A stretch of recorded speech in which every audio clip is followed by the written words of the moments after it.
Ayat pertama di dalam Alkitab mengatakan bahwa awal sejarah bumi kita ini dimulai dengan God menciptakan langit dan bumi. Pertanyaannya, siapakah God itu yang menciptakan langit dan bumi kita ini?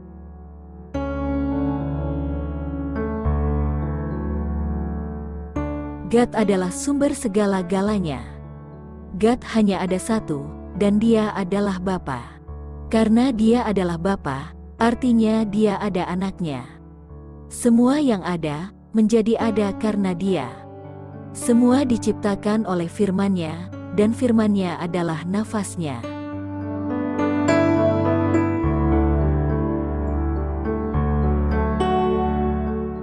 Dia mengatakan, jadilah terang, dan segera terang menjadi ada. Terang menjadi ada oleh nafas firman-Nya. Dia berfirman, dan apa yang difirmankannya segera menjadi ada. Dia memerintahkan, dan segera yang diperintahkannya menjadi wujud yang nyata, sesuai dengan apa yang diperintahkannya.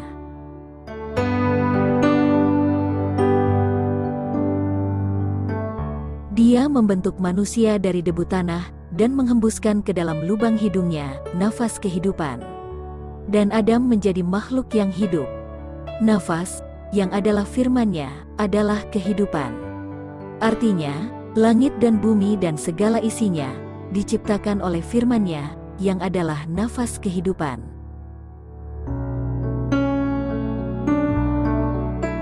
Sebelum Bapa menciptakan manusia, Dia berkata kepada anaknya, "Mari kami menciptakan manusia sesuai dengan image kami dan rupa kami." Artinya, anak Bapa memiliki firman nafas kehidupan yang sama dengan yang dimiliki Bapa untuk menciptakan langit dan bumi dan segala isinya.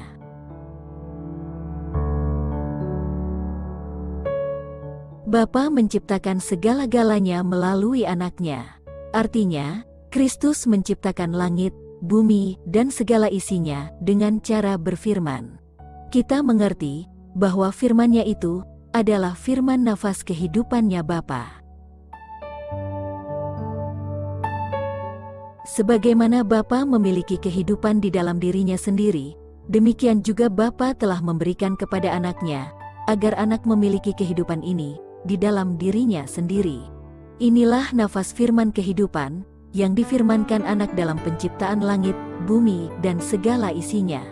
Itu sebabnya anak bisa menciptakan segala-galanya, karena dia memiliki kuasa penciptaan ini di dalam dirinya.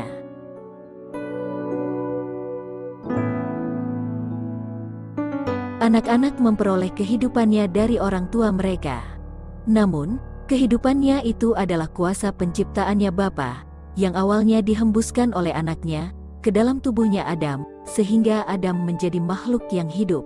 Sebagaimana seorang anak memperoleh kehidupannya dari orang tuanya, demikian juga Kristus, anaknya Bapa, menerima kehidupan itu dari Bapanya, yang adalah sumber kehidupan. God adalah Bapanya Kristus, dan Kristus adalah anaknya God. Kepada Kristus diberikan posisi yang tinggi. Dia telah dibuat menjadi sama dengan Bapanya. Sebagaimana anak bisa diangkat menjadi seperti ayahnya, namun anak tidak pernah akan menjadi ayahnya. Demikian juga dengan Kristus, anaknya Bapa, walaupun diangkat menjadi seperti God, namun Dia bukan God. Kristus adalah anaknya God.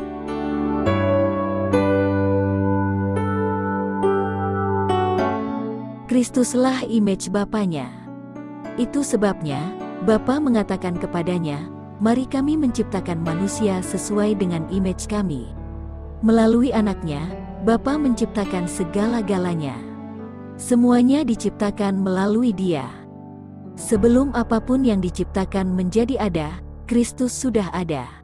Melalui anaknya Bapa, semuanya menjadi ada. Inilah buktinya bahwa Kristus tidak diciptakan. Karena semua yang diciptakan oleh Dia. Anak Bapa memiliki kuasa firman nafas kehidupan yang diberikan oleh Bapanya, karena Dia adalah anaknya.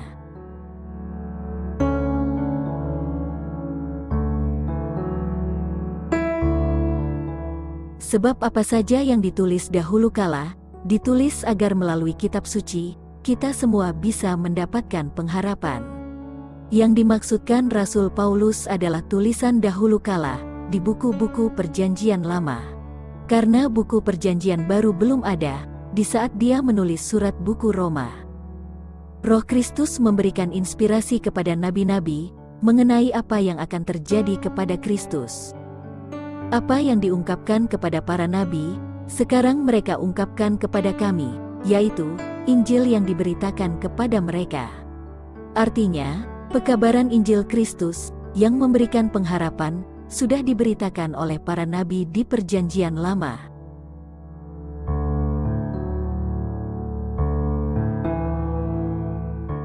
Dalam perjalanan ke Emmaus, Kristus mengatakan kepada kedua muridnya bahwa hal-hal mengenai Dia sudah dijelaskan di dalam kitab Perjanjian Lama, mulai dengan Musa dan seluruh nabi-nabi Perjanjian Lama. Oleh sebab itu, mari kita melihat apa yang Musa tuliskan mengenai Injil Kristus di buku pertamanya. Kita baca, pada awalnya, Bapa melalui anaknya menciptakan langit dan bumi. Dan roh Bapa, yang dimiliki juga oleh anaknya, sebelum penciptaan, bergerak di atas permukaan air.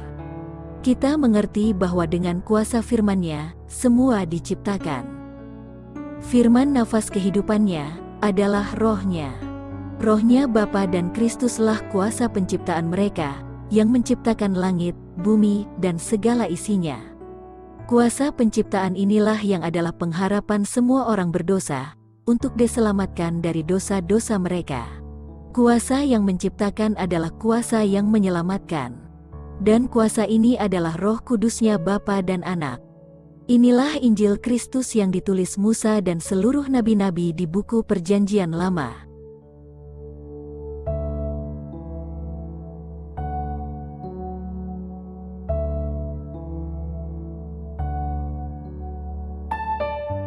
Kristus mengatakan kepada orang-orang Yahudi, "Seandainya kamu percaya Musa, kamu akan percaya aku. Karena Musa menulis tentang aku." Yang ditulis Musa adalah kuasa Injil Kristus sejak penciptaan bumi kita ini. Dan itulah buktinya bahwa Dia adalah anaknya Bapa. Karena hanya Kristuslah, selain Bapanya, yang memiliki roh nafas kehidupan ini, yang diungkapkan kuasanya dalam penciptaan bumi ini. Hal ini diucapkan Kristus, karena mereka menolak Dia sebagai anaknya God.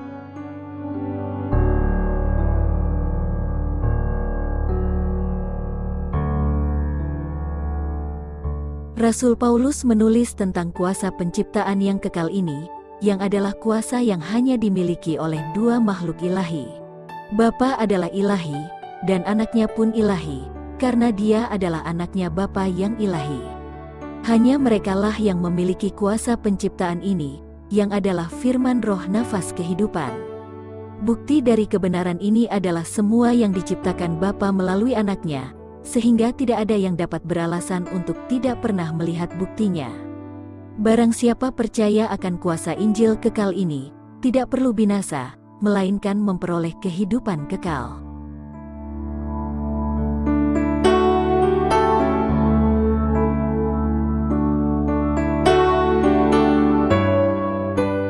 Kuasa Injil Kristus yang kekal ini, bukan hanya kuasa yang sanggup menciptakan, melainkan kuasa yang sanggup menyelamatkan orang berdosa dari dosa-dosanya. Kuasanya adalah kuasa roh Bapa dan anaknya, yang adalah nafas firman kehidupan mereka. Bukti dari kesanggupan kuasa ini untuk menyelamatkan, adalah benda-benda penerang di langit, pohon-pohon di hutan, bunga-bunga di ladang, burung-burung di udara, dan manusia yang diciptakan serupa image penciptanya. Sehingga tidak ada alasan bagi siapa saja untuk tidak percaya akan kuasa Injil yang kekal ini, untuk mereka mengatakan bahwa mereka tidak pernah melihat buktinya.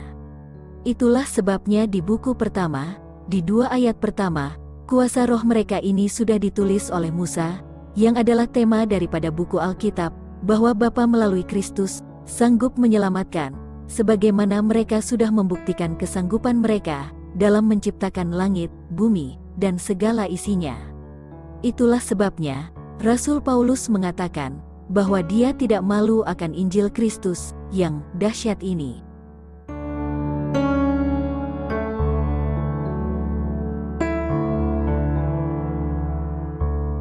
Bukti dari kuasa penciptaan ini dapat kita lihat dari peristiwa di buku Matius 8. Seorang Romawi memohon kepada Kristus untuk menyembuhkan hambanya yang lumpuh, yang sedang berbaring di rumahnya.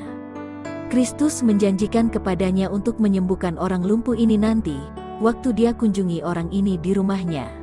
Orang Roma ini percaya akan kuasa Injil yang kekal ini, yang menciptakan segala-galanya, sehingga dia mengatakan kepada Kristus, "Berfirman saja, dan hambaku pasti akan sembuh."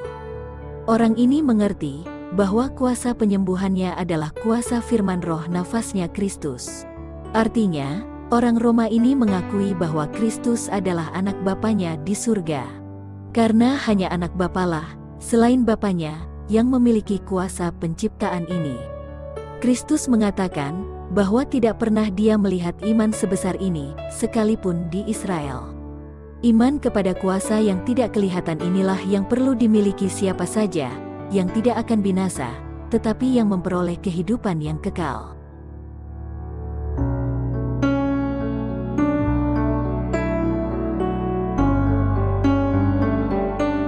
Di buku Matius 14, Petrus ingin mendapatkan kepastian bahwa oknum yang sedang berdiri di atas air adalah gurunya. Dia mengatakan, "Kalau engkau adalah Kristus, panggillah aku untuk pergi berjalan di atas air untuk menuju engkau." Kristus hanya mengatakan satu kata saja. Firman yang diucapkannya adalah firman kuasa yang menciptakan langit, bumi dan segala isinya. Dan hanya jikalau Petrus percaya bahwa gurunya adalah anak Bapa, yang menciptakan segala-galanya, maka dia akan melakukan apa yang diucapkan Kristus. Oleh sebab itu, Kristus mengatakan, "Datang." Petrus dengan segera meninggalkan perahunya, dan berjalan di atas air menuju Kristus. Ini buktinya bahwa Kristus adalah anaknya Bapa di surga, yang dengan kuasa rohnya, menciptakan langit, bumi, dan segala isinya.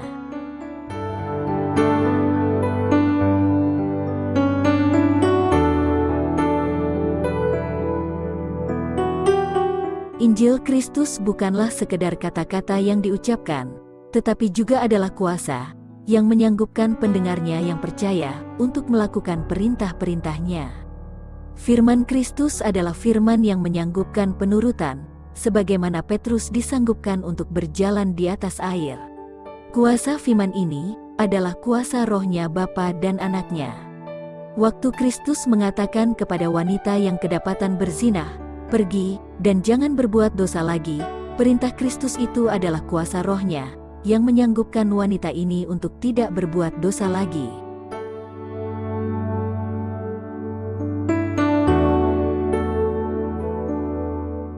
Injil kekal Kristus ini adalah kuasa kehidupannya, yang Bapa berikan kepada anaknya, karena dia adalah anaknya Bapa. Kuasa kehidupan ini kita lihat waktu Kristus berseru dengan suara yang keras, dengan berkata, "Lazarus, keluar." Lazarus sudah untuk 4 hari lamanya mati. Kematian itu kita semua mengerti adalah tubuh tanpa nafas kehidupan. Sebagaimana tanah, setelah dihembuskan nafas kehidupan, menjadi Adam yang hidup, demikian juga apa yang terjadi kepada Lazarus. Ini adalah buktinya bahwa Kristus adalah anaknya Bapa, karena hanya Bapa dan anaknya lah yang memiliki kuasa kehidupan ini. Suara yang sama akan didengar semua umat-umatnya, yang sedang beristirahat di dalam debu tanah, akan dibangkitkan pada waktu kedatangannya kedua kalinya, dengan firman roh kuasa kehidupannya yang sama, yang membangkitkan Lazarus dari tidur kematiannya.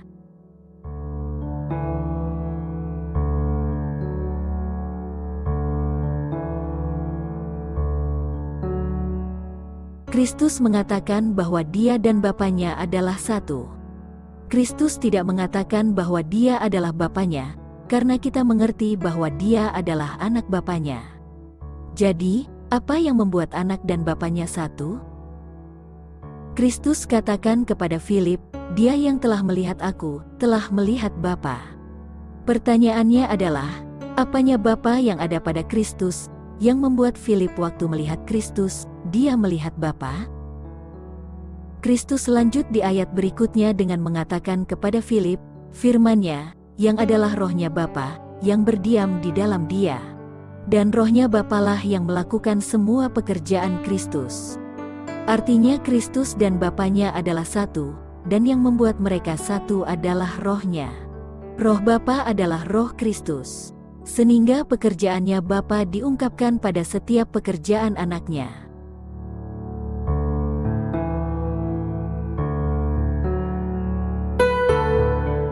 Kristus mengatakan kepada murid-muridnya di Yohanes 9, bahwa pekerjaan-pekerjaan Bapanya akan dimanifestasikan di dalam orang yang matanya tidak buta lagi.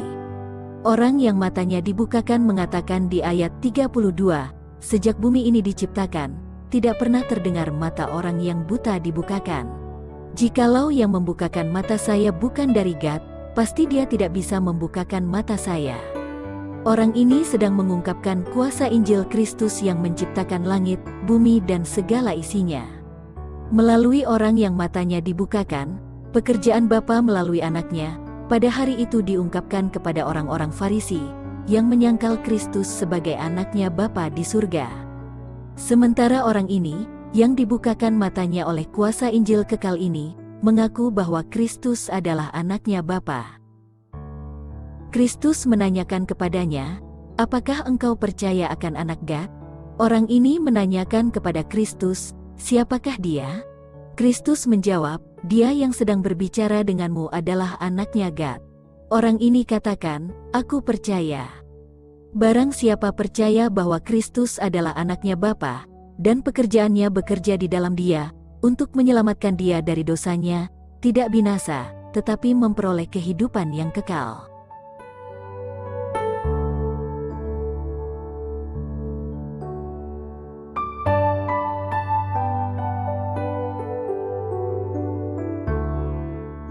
Bapa bersama anaknya beristirahat dari pekerjaannya, dalam menciptakan langit, bumi dan segala isinya, pada hari ketujuh. Mereka berhenti dari pekerjaan mereka, bukan karena mereka letih dari pekerjaannya, tapi karena pekerjaannya sudah selesai. Kita mengerti bahwa mereka menciptakan dalam 6 hari dengan kuasa roh firman Bapa, yang berdiam di dalam anaknya. Di hari ke-6, Adam dan Hawa diciptakan. Mereka diciptakan dalam image-nya Bapa dan Anak. Anak dan Bapa adalah satu dalam image, dan Adam dan Hawa pun sama image mereka dengan image-nya Bapa dan Anak. Yang membuat Adam dan Hawa satu dengan penciptanya, adalah karena rohnya Bapa dan Anak berdiam di dalam Adam dan Hawa. Demikian juga dengan Bapa dan Anaknya, mereka satu image-nya, karena rohnya Bapa berdiam di dalam Anaknya. Inilah yang membuat penciptanya satu dengan makhluk ciptaannya, karena satu roh itulah yang berdiam di dalam masing-masing mereka.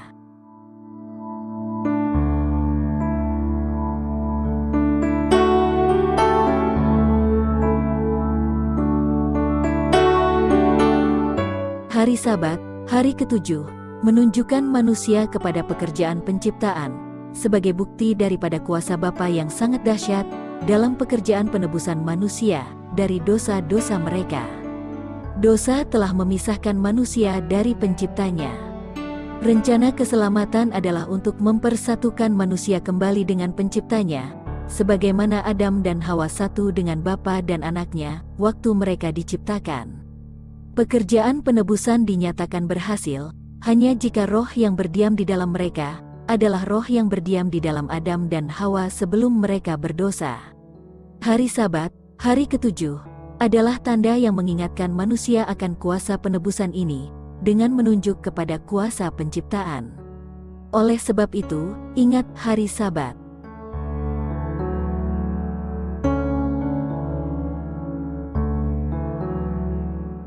Dalam rencana penebusan, Kristus mengatakan kepada Bapanya, agar semua murid-muridnya dapat menjadi satu, sebagaimana Engkau, Bapa, berdiam di dalamku, dan aku di dalammu. Agar mereka juga dapat menjadi satu di dalam kami. Di sini kita melihat bahwa keberhasilan persatuan murid-murid tergantung kepada mengapa Bapa dan Anaknya adalah satu. Kesatuan murid-murid hanya bisa menjadi kenyataan jikalau roh Bapa berdiam di dalam mereka. Itulah mengapa Bapa dan Anak adalah satu, karena roh Bapa berdiam di dalam Anaknya.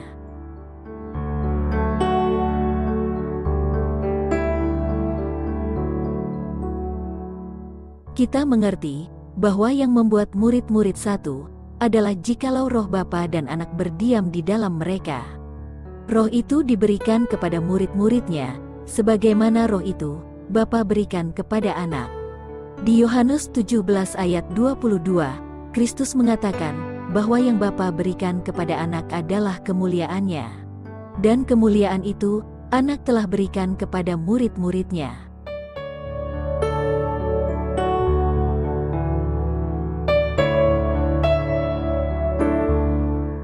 Agar murid-muridnya menjadi satu dengan Kristus, mereka perlu memantulkan image-Nya, sebagaimana Adam dan Hawa waktu mereka diciptakan. Adam dan Hawa memantulkan image-Nya Bapa dan Anak, sebagaimana Kristus adalah image Bapanya. Artinya, pekerjaan penebusan adalah untuk mengembalikan image-Nya Bapa, yang adalah hasil dari pekerjaan penciptaan.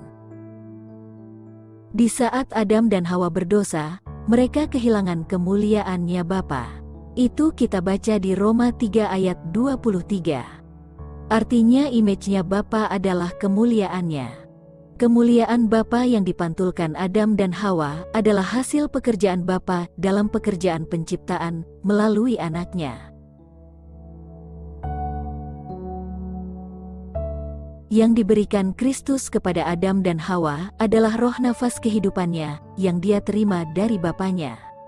Adam dan Hawa memantulkan image-Nya Bapa dan Kristus, sebagaimana Kristus adalah image-Nya Bapa. Yang diberikan Kristus kepada murid-muridnya adalah kemuliaan Bapanya, yang dia terima dari Bapanya karena dia adalah Anaknya.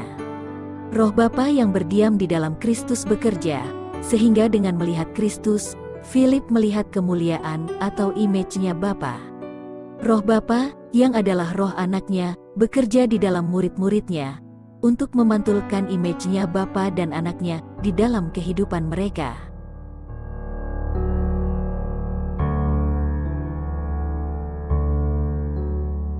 Kristus sedang menunggu untuk karakternya dimanifestasikan di dalam gerejanya. Pada saat karakternya sudah dengan sempurna direproduksikan di dalam gerejanya, barulah dia akan datang untuk menjemput mereka sebagai miliknya. Dirinya dimanifestasi di dalam gerejanya melalui karakternya.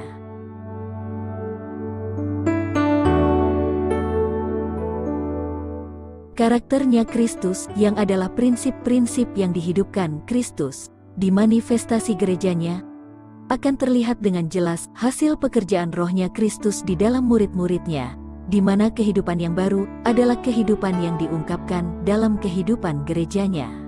Tanpa rohnya Kristus, gerejanya tidak pernah akan memuliakan Bapa melalui karakter mereka. Bapa hanya akan dimuliakan melalui hasil kerja rohnya di dalam mereka.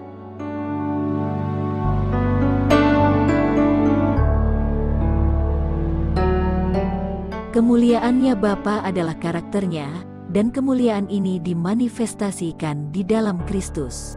Dengan memberikan rohnya kepada Anaknya, Bapa memberikan kemuliaannya. Itu sebabnya Anaknya Bapa adalah image Bapanya.